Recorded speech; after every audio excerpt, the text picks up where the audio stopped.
हाँ, क्या हुआ?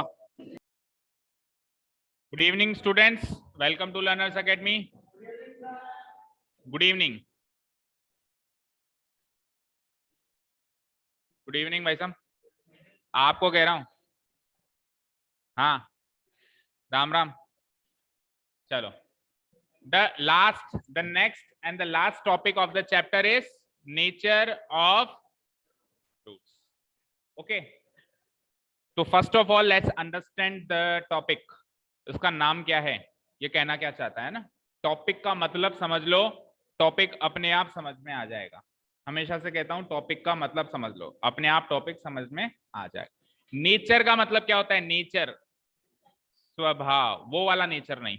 एक नेचर स्वभाव नेचर भी होता है, कहते हैं ना कि इसका नेचर अच्छा नहीं है, दैट मींस इसका बिहेवियर या नेचर। ओके, रूट्स का मतलब value of x in A quadratic equation. Value of x in A quadratic equation. भाई क्वाड्रेटिक इक्वेशन के अंदर वैल्यू ऑफ एक्स को ही रूट्स कहते हैं, किसी और इक्वेशन में नहीं। कल को लीनियर इक्वेशन में वैल्यू ऑफ एक्स को आप रूट्स बोलने लग जाओ ना, केवल क्वाड्रेटिक इक्वेशन में ही वैल्यू ऑफ एक्स को रूट्स का नाम दिया गया। ओके, क्योंकि जब इसमें से हम वैल्यू निकालते हैं तो वहां पे स्क्वायर रूट हो जाता है, आरएचएस में नहीं, स्क्वायर रूट हो जाता है और दो वैल्यूज निकल के आती है, इसलिए इसका नाम रख दिया रूट। इसका procedure something finding square root से रिलेटेड है, इसलिए इसका नाम रख दिया, वैल्यू ऑफ एक्स का नाम रख दिया रूट। तो अब इस टॉपिक का मतलब समझ में आया। जो वैल्यू ऑफ एक्स आप इतने रोज से निकाल रहे थे, करीब हफ्ते भर तो हो गया ना, ज्यादा ही हो गया होगा, उसका स्वभाव कैसा है? क्या वो गुस्से वाला तो नहीं है, या अच्छे स्वभाव का है? कैसा मिजाज है उसका? बदमाश तो नहीं है इसकी तरह?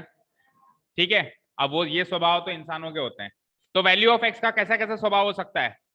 अभी तक हमने जितनी बार भी क्वाड्रेटिक इक्वेशन सॉल्व करी, जितनी बार भी करी, तो एक्स की कुछ कुछ कुछ कुछ कुछ कुछ वैल्यूज निकलती है।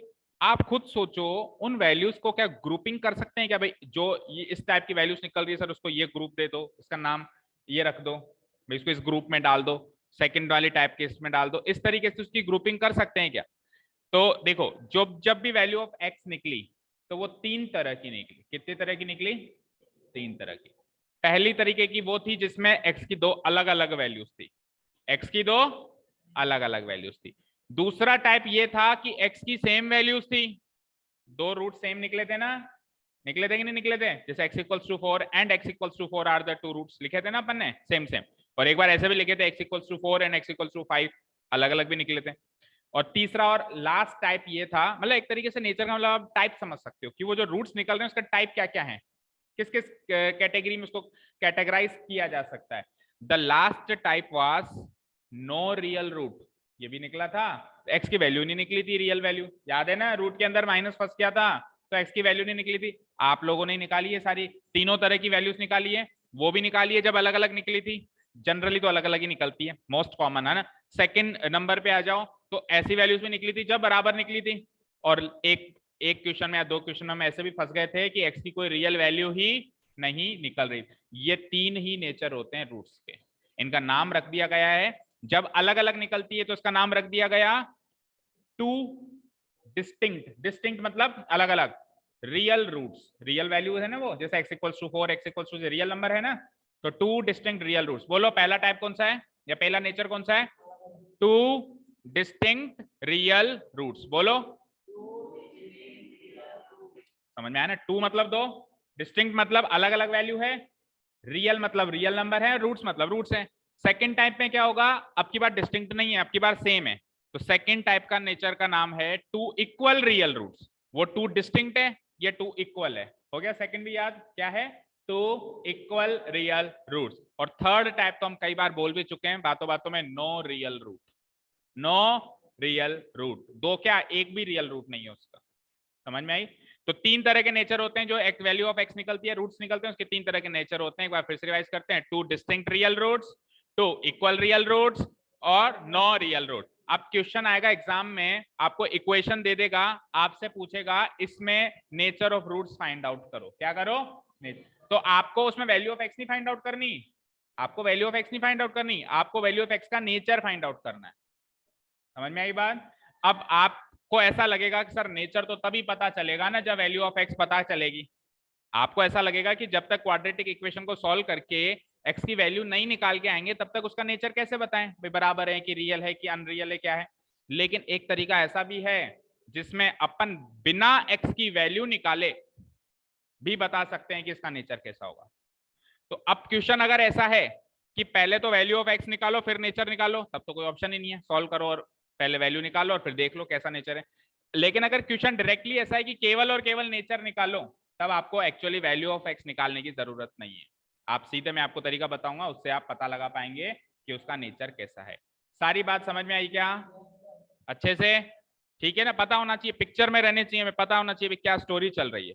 ठीक है, ओके। तो हेडिंग सबने नोट डाउन कर ली, नेचर ऑफ रूट्स। मैं भी नोट डाउन कर लेता हूं, नेचर ऑफ रूट्स हो गई नोट डाउन। ठीक है, तो लिखिए let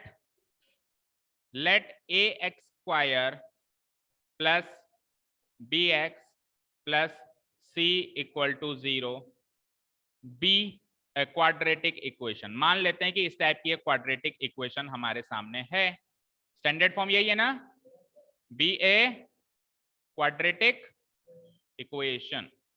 लेट अस सपोज कि इस टाइप की एक क्वाड्रेटिक इक्वेशन है। अगर इस टाइप की ना मिले तो इस टाइप में कन्वर्ट करने में कितना टाइम लगता है, कर देते हैं अपन, है ना। कई बार नहीं भी मिलती इस टाइप की, एलसीएम एलसीएम ले लो, आगे कर लेते हैं अपन, है ना। मिल गई अब इस तरह की लेटर से, इस तरह की मिल चुकी है। अब क्या करेंगे, हम nature of roots find out करेंगे, है ना। नाउ द नेचर, ब्रैकेट में लिख लो टाइप, किसी को समझ में नहीं आया तो ये टाइप है ना, नेचर या type of the roots of the given quadratic equation, the given quadratic equation can be of three types, can be of how many types, three types, तीन तरह के हो सकता है नेचर। सीरियल वाइज उसको लिख देते हैं। पहला क्या है, बोलो, अभी अभी बताया क्या, टू डिस्टिंक्ट। डिस्टिंक्ट की जगह अगर आप चाहो तो अनइक्वल वर्ड भी यूज कर सकते हो, but this is the word which the book has used. तो बुक के वर्ड्स को ज्यादातर यूज करें तो फायदा होता है। देखो, टू डिस्टिंक्ट रियल रूट्स लिखा हुआ है, two distinct real roots. Second nature is two equal real roots, two equal real roots. and the third and the last one is no real root, no real root, no real root। ठीक है, ये तो हो गया इनका नाम, ये तो हो गया इनका नाम। अब सर पता कैसे करें कि ये वाली कैटेगरी है कि ये वाली कैटेगरी है कि ये वाली कैटेगरी है, विदाउट सॉल्विंग क्वाड्रेटिक इक्वेशन। उसको बिना सॉल्व करे कैसे पता लगा लें कि कौन सी वाली कैटेगरी है। तो एक्चुअली अब मुझे एक चीज बताना, आप अभी अपन ने क्वाड्रेटिक फॉर्मूला किया था। क्वाड्रेटिक फॉर्मूला में एक्स की क्या वैल्यू होती थी, बोलेगा कोई? हाँ हाँ, प्लस और minus,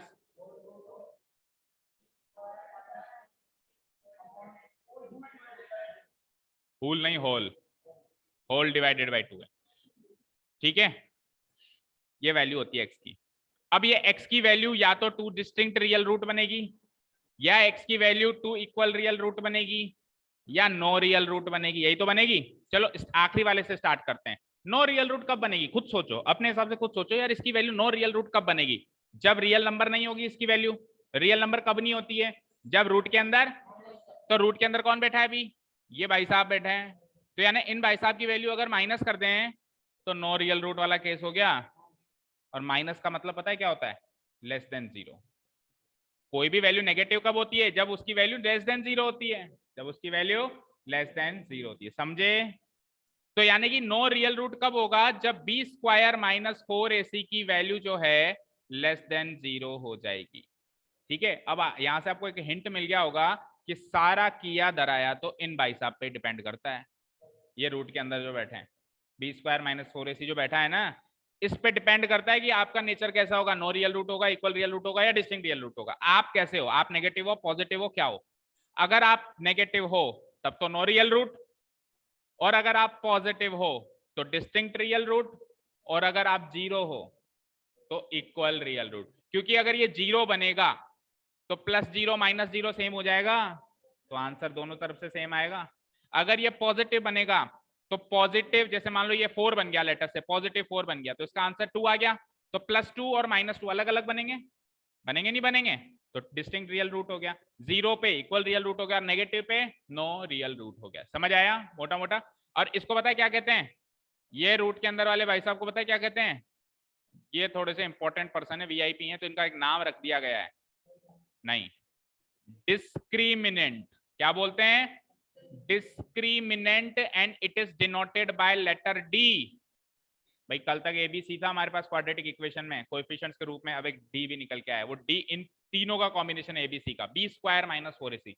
B square minus 4ac में बी भी है, ए भी है और सी भी है। एक फॉर्मूला लगा के इसकी वैल्यू क्या हो जाती है, जो भी हो जाती है, इसको बोलते क्या है? डिस्क्रिमिनेंट। बच्चे इसको अंडर एस्टिमेट करके जाते हैं, मतलब इसका नाम नहीं याद करते हैं। हाँ ठीक है, डिस्क्रिमिनेंट बोलते होंगे, इतना अच्छे से ध्यान नहीं रखते। एग्जाम में क्वेश्चन आ गया कई बार, क्वाड्रेटिक इक्वेशन दे दी, कह दिया find the value of discriminant, याद ही नहीं रहा था कि डिस्क्रिमिनेंट क्या था, सर ने कुछ तो बताया था, कुछ तो होता था, बट अंडर एस्टिमेट कर दिया, मतलब इतना सीरियसली नहीं देखा उसको भी होता है क्या एक्चुअली। क्या होता है डिस्क्रिमिनेंट? क्या होता है? बी स्क्वायर माइनस 4ac ही डिस्क्रिमिनेंट होता है। आपको कह दूं ना कि डिस्क्रिमिनेंट की वैल्यू निकालो, बस just be square minus 4ac की वैल्यू निकाल के, होल रूट भी नहीं निकालना। अरे ये भाई साहब केवल रूट भी नहीं निकालना, केवल ये भाई साहब ही डिस्क्रिमिनेंट है, इनका रूट डिस्क्रिमिनेंट नहीं है। You just need to find the value of what? B square minus 4ac, और आप कह दोगे कि यही डी है, यानी डिस्क्रिमिनेंट है। ओके चलो अब लिख लेते हैं और फिर सीधे चलते हैं क्वेश्चन पे। जो सारी बात करी इसको अपन नोट्स में लिख देते हैं। Now the nature of the roots, the nature of roots of a quadratic equation, of a quadratic equation depends, किस पे डिपेंड करता है? अच्छा डिस्क्रिमिनेंट का हिंदी अर्थ पता है क्या होता है? डिस्क्रिमिनेंट का हिंदी अर्थ पता है क्या होता है? नहीं पता? अच्छा डिस्क्रिमिनेशन, इसका हिंदी अर्थ पता है क्या होता है? क्या क्या हुआ था उनके साथ, वो भी तो याद कर लें। रेसिज्म के बेस पे उनको डिस्क्रिमिनेट किया गया था, यानी भेदभाव करना। डिस्क्रिमिनेशन मींस भेदभाव करना, ठीक है? वो तो याद आ गया, नेल्सन मंडेला साउथ अफ्रीका, मैं उसको नेल्सन मंडेला के आगे डिस्क्रिमिनेशन वर्ड कभी सुना था, उसका मतलब पता नहीं है, ठीक है? तो डिस्क्रिमिनेशन का मतलब क्या होता है? भेदभाव करना। तो ये डी जो है ना डिस्क्रिमिनेंट, ये भेदभाव कर लेता है, मतलब ये या तो उसको इक्वल रियल रूट्स बना देता है, या रियल डिस्टिंक्ट रियल रूट बना देता है, नो रियल रूट बना देता है। तो कौन सा ऐसा फैक्टर है जो इनको अलग अलग कर रहा है, डिस्क्रिमिनेट कर रहा है, इसलिए उसका नाम ही डिस्क्रिमिनेंट। डिस्क्रिमिनेंट मतलब डिस्क्रिमिनेट करने वाला, जो उनको डिस्क्रिमिनेट करके बता रहा है। अब समझ में आया इसका meaning? Okay, the nature of roots of a quadratic equation depends on the value of discriminant, discriminant apostrophe में लगा दो, अंडरलाइन कर दो, इंपॉर्टेंट वर्ड है ये।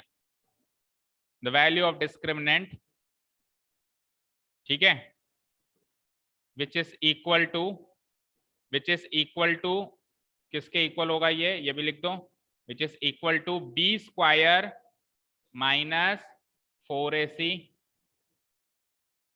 and it is denoted by letter D, and it is denoted by D, that is सारी बातों का एक ही सार, that is discriminant D equal to होता है b square minus 4ac। Discriminant D equal to होता है किसके बराबर? बी स्क्वायर माइनस 4ac के बराबर। ये पूरी कहानी का सार है। अब ये ही बताएगा कि किस टाइप का नेचर होगा, ठीक है? लिख लिया यहां तक। अब ये कैसे बताएगा वो बताते हैं ना भाई। डिपेंड किस पे करता है? डिस्क्रिमिनेंट पे। डिस्क्रिमिनेंट क्या होता है? बी स्क्वायर माइनस 4ac होता है। इसको किस तरीके से डिनोट किया जाता है? लेटर डी से इसको डिनोट किया जाता है ना। तो देखो, if d equal to b square minus 4ac जो है ग्रेटर देन 0 है, if d equal to b square minus 4ac जो है ग्रेटर देन 0 है, then the equation has two real roots, two distinct real roots। मतलब discriminant 0 से बड़ा होना चाहिए, या सरल भाषा में बात कहूं तो डिस्क्रिमिनेंट पॉजिटिव होना चाहिए। 0 से बड़ा कोई भी नंबर पॉजिटिव होता है, तो ऐसे याद रखो, या तो पॉजिटिव होना चाहिए या फिर 0 से बड़ा होना चाहिए, एक ही बात है। Second case, if d equal to b square minus 4ac exactly equal to 0 आ जाए, then the equation will have two equal real roots। then the equation has two equal real roots।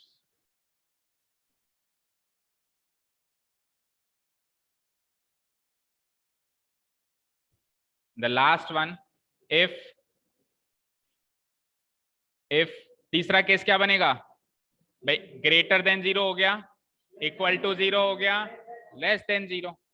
Greater than 0 हो गया positive वाला, equal to 0 हो गया neutral वाला, less than 0 है ना नेगेटिव वाला।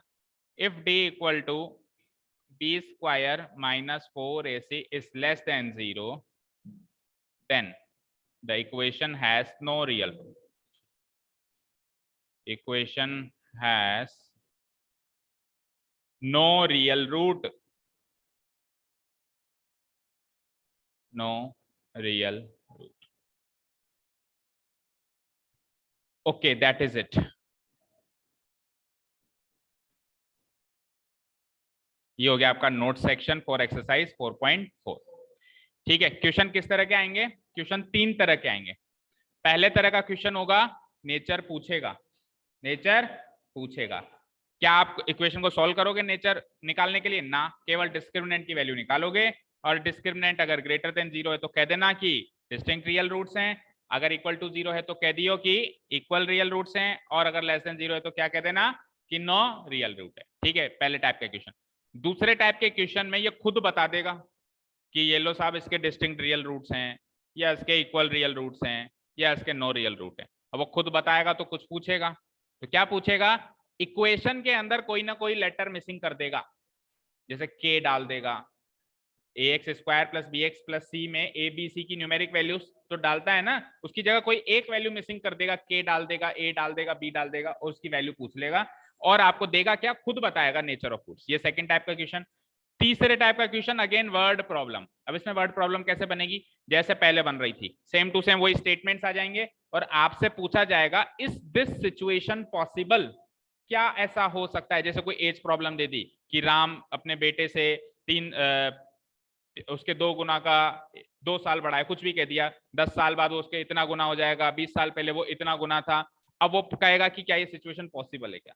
तो सिचुएशन पॉसिबल है या नहीं इसका पता कैसे लगाएंगे? वो भी डिस्क्रिमिनेंट से पता लगा सकते हैं। अगर लास्ट वाला केस बन जाए नो रियल रूट, तब तो सिचुएशन पॉसिबल नहीं है, और अगर पहला या दूसरा केस बन रहा है डिस्टिंक्ट रियल रूट्स वाला और इक्वल रियल रूट्स वाला, तो सिचुएशन पॉसिबल है। फिर वो पता है क्या कहेगा कि अगर सिचुएशन, पहले तो पता लगाओ सिचुएशन पॉसिबल है या नहीं है, और अगर पॉसिबल है तो फिर इस प्रॉब्लम को सॉल्व भी करो, अगर पॉसिबल है तो। ठीक है, और 100% वो पॉसिबल ही होती है फिर। ठीक है, डिपेंड करता है, 2 नंबर का क्वेश्चन है तो फिर नॉट पॉसिबल होती है, क्योंकि अगर नॉट पॉसिबल है तो फिर सॉल्व नहीं करना, फिर तो लिख देना है कि नॉट पॉसिबल। लेकिन अगर पॉसिबल है तो फिर उस एज प्रॉब्लम को या टाइम डिस्टेंस की जो भी वो प्रॉब्लम दे रखी है उसने उसको सॉल्व भी करके बतानी, यानी क्वाड्रेटिक इक्वेशन सॉल्व करके दिखानी है। समझ गए? चलें 4.4। ओके, एक्सरसाइज 4.4 देखो, 16th पहला एग्जांपल ही क्या कह रहा है? फाइंड द फाइंड द, कैसे निकाल रहा है, डी स्क्वायर माइनस 4ac, क्या वैल्यू आई -8, तो -8 हो गया डिस्क्रिमिनेंट, और -8 जो है लेस देन 0 है, तो क्या कंक्लूजन निकला, given equation has no real. समझ में आ गया कि पहले टाइप का इक्वेशन नहीं है, ठीक है। तो इजी है काफी, जब क्वाड्रेटिक इक्वेशन ही सॉल्व कर ली, 3 मेथड यूज कर लिए, तो अब ये फोर्थ एक्सरसाइज कंपैरेटिवली उनके मुकाबले इजी है। तो क्वेश्चन नंबर 1, जैसा कि मैंने कहा पहले टाइप का क्वेश्चन, देखो 3 टाइप के क्वेश्चन बताए थे मैंने, पहले टाइप का क्वेश्चन, दूसरे टाइप का क्वेश्चन, तीसरे टाइप का क्वेश्चन। तीसरे टाइप में वर्ड प्रॉब्लम आ जाएगी, कहेगा is it possible, is the following situation possible, ठीक है, इज इट पॉसिबल, समझ गए, जब भी कह लेना इज इट पॉसिबल समझ लेना नेचर ऑफ रूट्स का क्वेश्चन, ठीक है। चलो question number 1, find the nature of the roots of the following quadratic equation.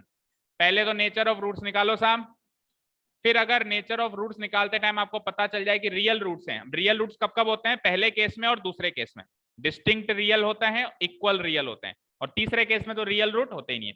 तो यानी कि पहला और अगर दूसरा केस है तो फिर उन रूट्स को निकालो भी सही, यानी एक्स की वैल्यू को एक्चुअली निकालो।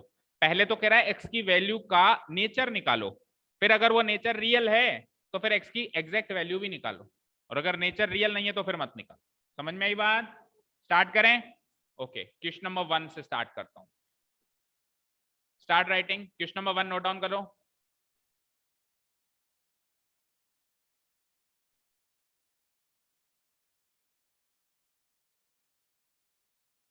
Question number 1 is 2x square minus 3x plus 5 equal to 0। ये इक्वेशन है, क्या ये स्टैंडर्ड फॉर्म में है, स्टैंडर्ड फॉर्म में है, तो कुछ करने की जरूरत नहीं है, सीधे कंपेयर करते हैं। और उसने क्योंकि नेचर ऑफ रूट्स पूछा है तो कंपेयर करके एबीसी, भाई नेचर ऑफ रूट्स कैसे निकालोगे, डिस्क्रिमिनेंट की वैल्यू से। डिस्क्रिमिनेंट की वैल्यू क्या होती है, बी स्क्वायर माइनस 4ac, तो बी स्क्वायर माइनस 4ac की वैल्यू तो तब निकालोगे जब बी पता होगा, ए पता होगा और सी पता होगा, और बी, ए और सी कब पता होंगे, जब कंपेयर करोगे। तो पहला काम क्या है, इसको स्टैंडर्ड फॉर्म से कंपेयर करके कोएफिशिएंट एबीसी की वैल्यू निकालना, पहला काम है ये, ठीक है। चलो comparing it with, comparing the equation with the standard form,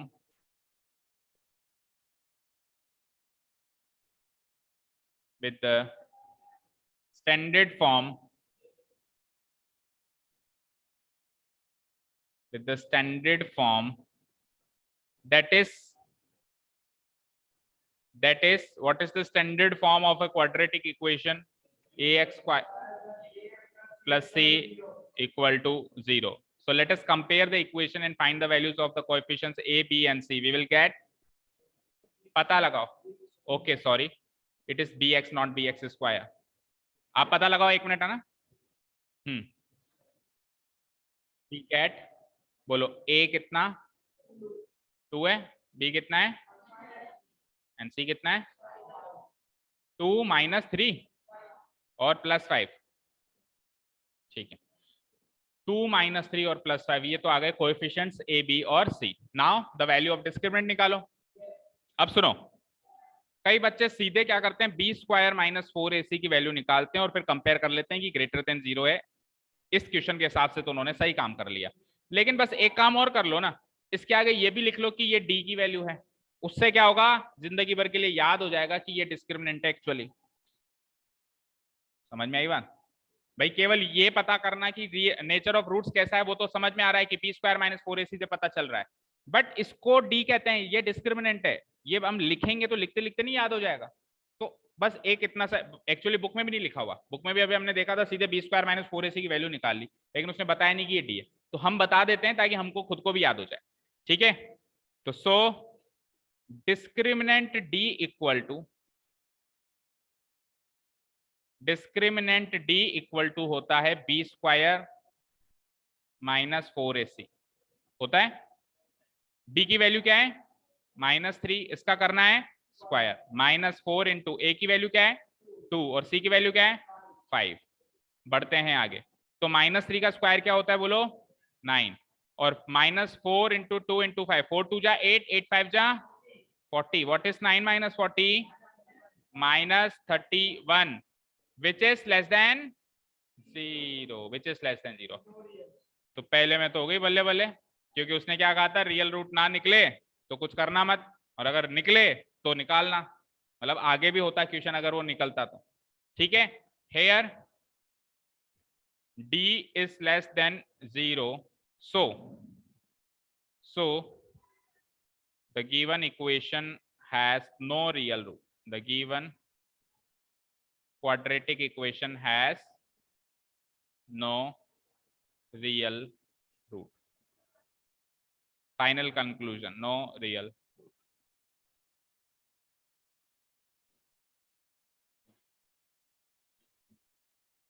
आया क्या समझ? बहुत ही सरल टास्क है एक तरीके से देखा जाए तो, उसके मुकाबले जो हम पहले करके आए चैप्टर में पहले इससे तूफानी चीजें करके आए। ये तो हल्की फुल्की चीज है अभी तक तो, है ना। हो सकता है इसके वर्ड प्रॉब्लम थोड़े अच्छे हो, बाकी अभी तक तो कोई दिक्कत नहीं है। चलो सेकंड वाला क्वेश्चन ट्राई करो आप सब लोग, और बस मुझे उतना बता देना कि कौन किस टाइप का नेचर निकले, उसके बाद क्या करना है फिर मैं बताऊंगा। ठीक है, सेकंड वाला ट्राई करो। हाँ, everyone will try the second वाला। ओके, बता दो एक बार इक्वेशन क्या है। 3x², हाँ 4√3x, 4√3x plus equal to 0। तो कंपैरिजन करते हैं, ABC निकालते हैं। बोलना ABC क्या होगा। A तो 3, B 4√3 माइनस 4√3, यस। और C, A तो हो गया +3, B हो गया -4√3। देखो भाई समझ आया ना, A तो हो गया 3, B क्या हो गया माइनस का 4√3 एंड C क्या हो गया मेरा 4 +4 हो गया। क्लियर है यहाँ तक तो। चलिए ABC आ गए, तो अब चौथी चीज भी निकाल लेते हैं, क्योंकि नेचर ऑफ रूट्स की बात हो रही है। क्या निकालेंगे, डिस्क्रिमिनेंट। तो डिस्क्रिमिनेंट दैट मीन्स क्या निकालना है, B² माइनस 4AC की वैल्यू निकालनी है। तो B की वैल्यू क्या है, B की वैल्यू क्या है -4√3, और B का करना है स्क्वायर, तो किसका स्क्वायर हो जाएगा -4√3 का स्क्वायर हो जाएगा। -4 इंटू A क्या है 3 और C क्या है 4। चलो भाई, माइनस का स्क्वायर प्लस हो जाएगा, 4 का स्क्वायर 16 हो जाएगा, √3 का स्क्वायर 3 हो जाएगा। भाई √3 इंटू √3 क्या हो जाएगा 3, और इधर क्या था 16, 16 3 जा 48 एंड 4 3 जा 12, 12 4 जा भी 48। तो यहाँ पे भाई साहब डिस्क्रिमिनेंट जो है एग्जैक्टली इक्वल टू 0 आए हैं, और जब वो एग्जैक्टली इक्वल 0 आते हैं तब क्या होता है, 2 इक्वल रियल रूट वाला केस बनता है। तो यहां तक तो बात समझ में आ चुकी होगी सबको, आ गई। अब बात यह है कि उनका क्वेश्चन भी सुनो कि if the real roots exist, अगर रियल रूट एग्जिस्ट करते हैं दी हुई इक्वेशन के, तो उनको पता लगाओ। ठीक है ना, ये तो वही बात हो गई कि कोई किडनैप हो गया, अगर पता लगे वो जिंदा है तो ढूंढ के लाओ, और पता लगे कि नहीं जिंदा नहीं है तो जाने दो। हाँ, अब पता लग गया कि जिंदा है तो जिंदा है तो खड़े क्या ढूंढ के लाओ कहाँ है। ठीक है ना, वही वाला केस हो गया। ओके, तो अब पता लगाना है, अब पता लगाना है that means value of x निकालनी है। दैट मीन्स ये क्वेश्चन बन गया हमारे लिए एक साधारण क्वाड्रेटिक इक्वेशन का, जिसके हमको रूट्स निकालने हैं, यानी वैल्यू ऑफ एक्स निकालनी है। अगेन 3 मेथड है मेरे पास।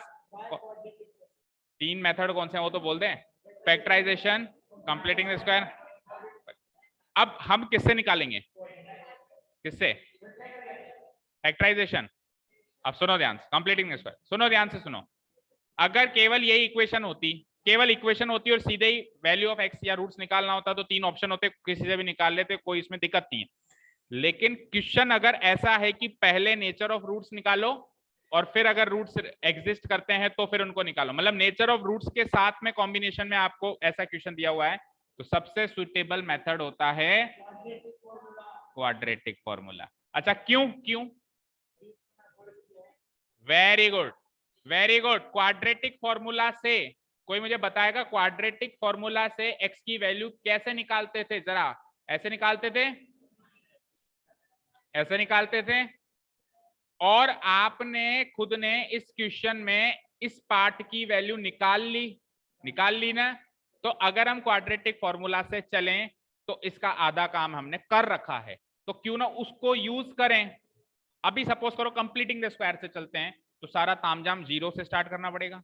सपोज करो फैक्टराइजेशन से चलते हैं, सारा तामझाम जीरो से स्टार्ट करना पड़ेगा। क्वाड्रेटिक फॉर्मूला में क्या होता था, कंपैरिजन होता था, कंपैरिजन कर चुके हैं, नहीं करना है, सीधा ही आपको वैल्यू पुटअप करनी है, और वैल्यू भी बी स्क्वायर माइनस 4ac की तो सॉल्व ही नहीं करनी, जो आई है एज इट इज पुटअप कर देनी, जीरो आई है ना तो जीरो को पुटअप कर दो, समझे, क्लियर है।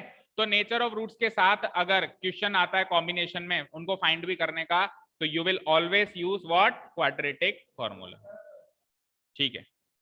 अब अगर उसने स्पेशली कह दिया कि नहीं किसी और से करना है मेथड से, तो फिर कुछ नहीं कर सकते, उसने नहीं कहा तो हम क्वाड्रेटिक फॉर्मूला यूज करेंगे। तो now by using quadratic formula, by using quadratic formula equally आएंगे ना, पहले हमने आंसर निकाल तो लिया, equal real roots, two equal real roots हमने खुद ने आंसर निकाला है तो इक्वली आएंगे ना, हमने नेचर निकाला जो है तो वैसा ही निकलेगा ना भाई।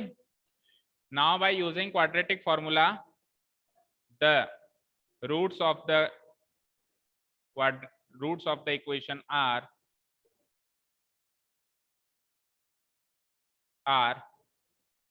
x equal to minus b plus or minus whole root of b square minus 4ac whole divided by what, 2a।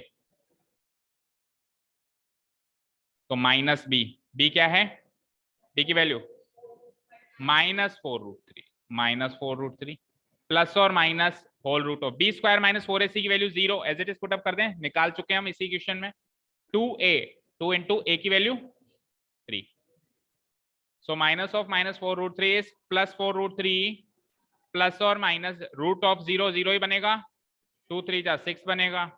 अब इसको प्लस करेंगे एक बार तो 0 के साथ और लगा के, एक बार क्या करेंगे इसको माइनस करेंगे, समझ आया, ये प्लस माइनस को स्प्लिट कर दिया, एक बार प्लस में और एक बार माइनस में, पर कोई फर्क पड़ा ही नहीं, जीरो को जोड़ो या घटाओ, आंसर तो मेरा ये वाला पार्ट ही बचेगा, इधर भी और इधर भी इक्वल पार्ट बचेगा। तो यहां से 4√3 में जीरो जोड़ा तो भी 4√3/6 और जीरो घटा दिया तो भी 4√3/6, 4 और 6 कट रहे हैं तो काट दो, 2 से कट रहे हैं, 2 2 जा 4, 2 3 जा 6, 2 2 जा 4, 2 3 जा 6, तो 2√3 डिवाइडेड बाय 3 और 2√3 डिवाइडेड बाय 3, आंसर नीचे या ऊपर, ठीक है, आंसर मैच कर लो पीछे से।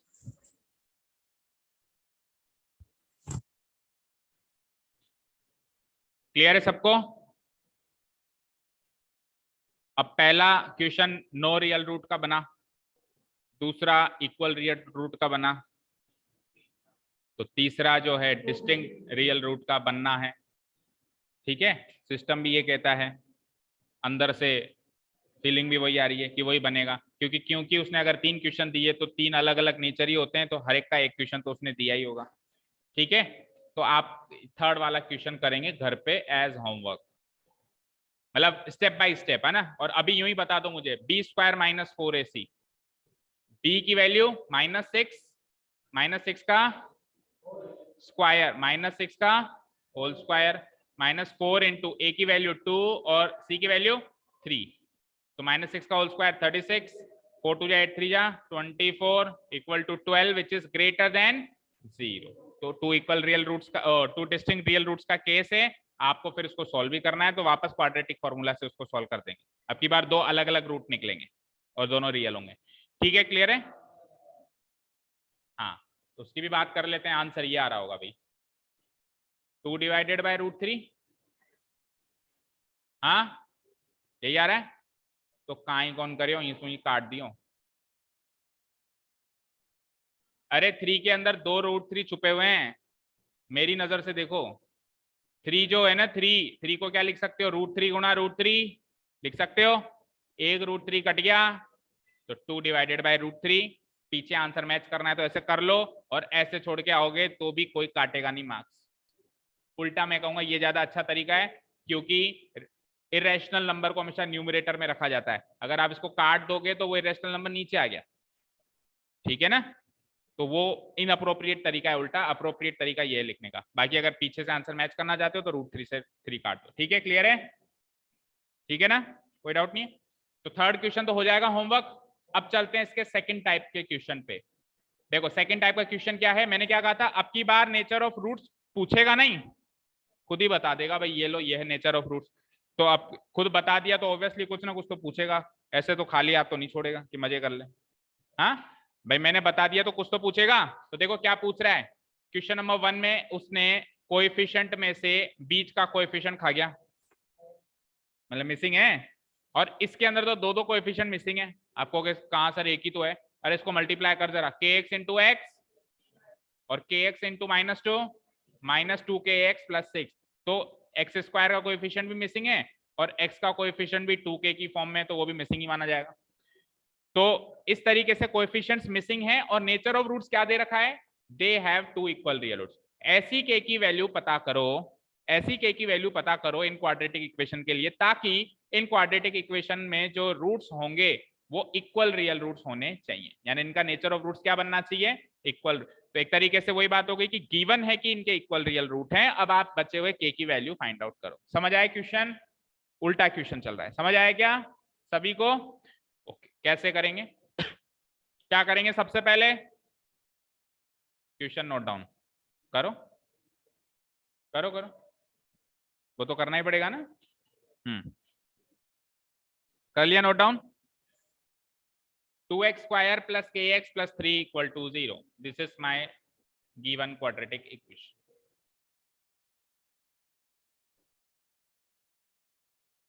2x² फिर क्या था, प्लस kx + 3 = 0।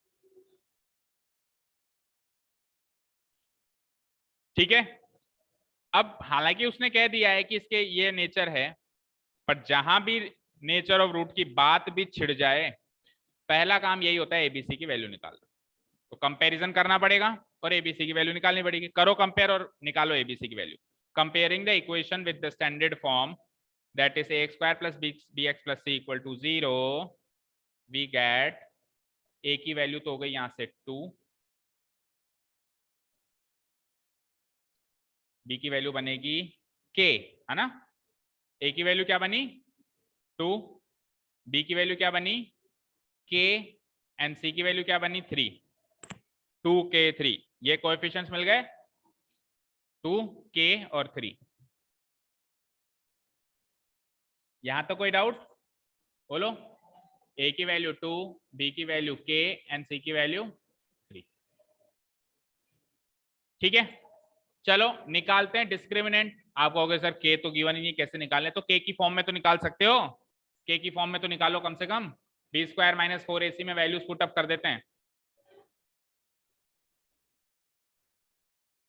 तो b का स्क्वायर दैट मीन्स b क्या है k, तो k का स्क्वायर हो जाएगा -4 इंटू ए की वैल्यू 2 एंड सी की वैल्यू 3। के स्क्वायर मतलब वही k स्क्वायर, एंड 4 2 जा 8 3 जा 24, k² - 24 आ गया ये। बोलो क्लियर है यहां तक? डिस्क्रिमिनेंट डी कितना आ गया, k² - 24। अब नेचर उसने दे रखा है खुद ने, नेचर क्या दे रखा है कि इसके क्या है 2 इक्वल रियल रूट है। तो जब 2 इक्वल रियल रूट होता है तब डिस्क्रिमिनेंट किसके इक्वल होता है, दैट मीन्स ये भाई साहब 0 के इक्वल होने चाहिए। 2 इक्वल रियल रूट में क्या होता है, डिस्क्रिमिनेंट किसके इक्वल होता है, 0 के इक्वल होता है। अगर ये 0 के इक्वल होता तो 2 इक्वल रियल रूट होते, अभी 2 इक्वल रियल रूट हैं तो ये 0 के इक्वल होगा। उल्टा सोचो ना, हाँ। तो अगर इसको 0 के इक्वेट करते हैं तो k की वैल्यू निकल जाएगी, बस निकाल लो। ठीक है, तो हम एक लाइन लिखेंगे। अब ये बात गिवन है ना, तो हम लिखते हैं कि it is given that, now it is given that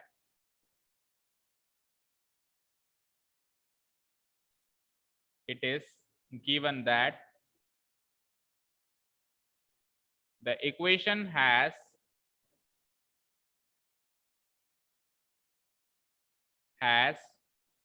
two equal real roots। ये क्वेश्चन में गिवन है साहब साहब,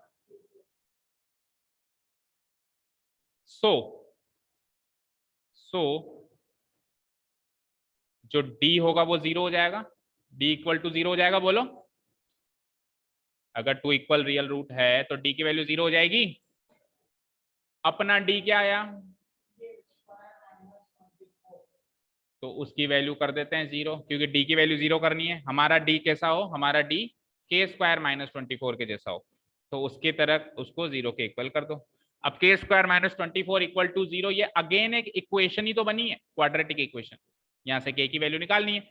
अब इसमें हम क्या कर देंगे, माइनस 24 को एज इट इज वहां भेज देंगे और k का रूट निकाल लेंगे, है ना। तो k स्क्वायर की वैल्यू क्या आएगी, यहाँ से माइनस 24 को उधर भेज दें जरा, तो क्या बन गया, वहां जाके प्लस का 24। तो k की वैल्यू क्या आएगी, यहाँ से स्क्वायर हटेगा तो वहां क्या लगेगा, रूट। अब 24 का रूट कैसे सॉल्व करेंगे, फैक्टराइज करो। तो 24 को फैक्टराइज करो, 2 इंटू 3, करेक्ट।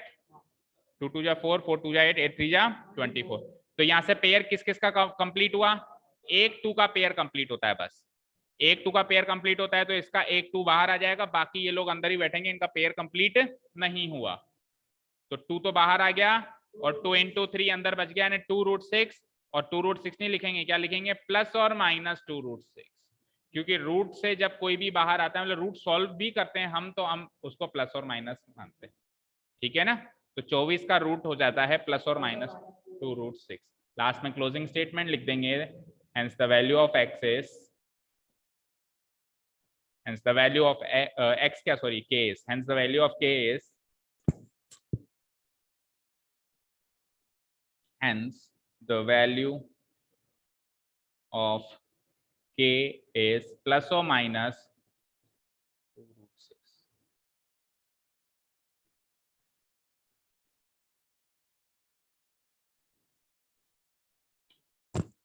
ठीक है, ये खत्म होता है क्वेश्चन। समझ आया, सेकंड टाइप का क्वेश्चन क्लियर है, ठीक है। तो सेकंड टाइप के क्वेश्चन का भी सेकंड पार्ट होमवर्क, दोनों का एक एक पार्ट होमवर्क। आंसर बता देता हूं, स्टेप बाय स्टेप आप कर, उसका भी आंसर तो मैं बता ही चुका हूं, है ना। तो सॉल्व करो उसको, kx into x, kx into minus 2। अब कोई x को ऐसे भी लिखता है 2xk, तो 2xk लिखने में बुराई नहीं है, लेकिन फिर आप बताओ, आप x को वेरिएबल मान रहे हो ना, तो x को वेरिएबल मान रहे हो तो उसके इधर उधर दोनों साइड कोएफिशिएंट कैसे रखोगे। मान लो आपको 24x लिखना है, तो 24x को ऐसे लिखोगे या 2x4 लिखोगे, x को बीच में बिठा के अगल बगल में कोएफिशिएंट लिखोगे, लिखने का तरीका सही नहीं हुआ ना। तो इसीलिए हम क्या करेंगे, इसको 2kx लिखेंगे, ना कि 2xk लिखेंगे। 2k कोएफिशिएंट का काम करेगा, 2k minus 2k plus 6 equal to 0।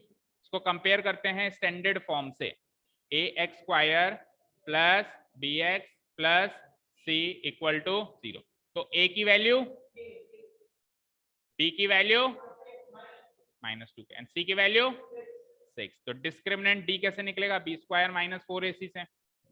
तो b का स्क्वायर यानी कि का स्क्वायर माइनस 4 इंटू a की वैल्यू भी k है, याद रखना, और c की वैल्यू 6। माइनस 2k का होल स्क्वायर क्या होता है, 4k square, minus 4 into k into 6 क्या होगा। तो ये हो गया मेरा डिस्क्रिमिनेंट। अब इसको d को क्या करना है, 0 को इक्वेट करना है, यानी कि 4k स्क्वायर माइनस 24k को क्या करना है, 0 के इक्वेट करना है। अब सुनो, तो यहां से 4k कॉमन, क्या बचा अंदर, k माइनस 6 इक्वल टू 0। तो या तो 4k की वैल्यू 0 और या फिर k माइनस 6 की वैल्यू 0। समझ रहे हो, दो फैक्टर बन गए ना, एक फैक्टर बन गया 4k, दूसरा फैक्टर बन गया, एक फैक्टर बन गया 4k, दूसरा फैक्टर बन गया k माइनस 6। तो या तो 4k की वैल्यू 0 या k माइनस 6 की वैल्यू 0। अगर 4k की वैल्यू 0 तो k की वैल्यू भी 0, और अगर k माइनस 6 की वैल्यू तो k की वैल्यू 6। तो हमको ऐसा लगेगा कि यहाँ पे k की दो वैल्यूज हैं, 0 और 6, पर हम होंगे गलत, क्योंकि अगर k की वैल्यू 0 रख दो तो k तो a की वैल्यू है, तो a की वैल्यू 0 हो जाती है, और क्वाड्रेटिक इक्वेशन में a की वैल्यू 0, तो भाई साहब ये वाले हो जाएंगे रिजेक्टेड। उस कारण से, किस कारण से, क्योंकि a की वैल्यू 0 बना रहे हैं, ठीक है। तो a की वैल्यू अलाउड है, वो है k की वैल्यू 6। यही फाइनल आंसर, समझे। सॉल्यूशन मैंने कर दिया स्टेप बाय स्टेप आपको, ठीक है। तो मेरी तरफ से 2 क्वेश्चंस कंप्लीट हैं, सारा फेयर वर्क करके रखो यहाँ तक का, कल से वर्ड प्रॉब्लम करेंगे इस exercise. Thank you so much for listening to us. Have a nice day. Keep learning and bye.